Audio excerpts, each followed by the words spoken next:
திருச்சிற்றம்பலம். அருட்பெரும் ஜோதி, அருட்பெரும் ஜோதி, தனிப்பெரும் கருணை, அருட்பெரும் ஜோதி, எல்லா உயிர்களும் இன்புற்று வாழ்க.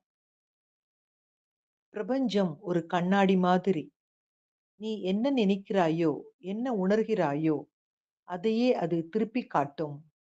நீ பயத்தில் வாழ்ந்தால் பயம் அதிகரிக்கும். நீ நம்பிக்கையில் வாழ்ந்தால் வாய்ப்புகள் திறக்கும்.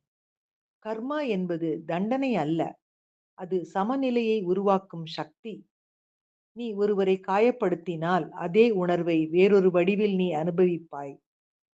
அது பழிவாங்கல் இல்லை. அது உணர்வை புரிய வைக்கும் பிரபஞ்சத்தின் பாடம். அதிசயம் என்ன தெரியுமா? நீ உன் மனதை மாற்றும் தருணத்தில் உன் கர்மா மாறத் தொடங்கும். நீ மன்னித்தால் பழைய கட்டுக்கள் அவிழும்.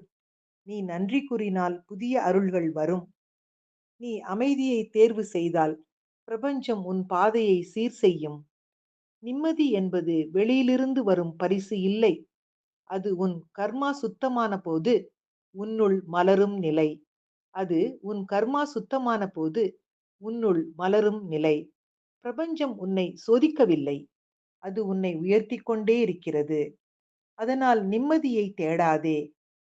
உன் எண்ணங்களை சுத்தப்படுத்து. உன் செயல்களை நேர்மையாக்கு.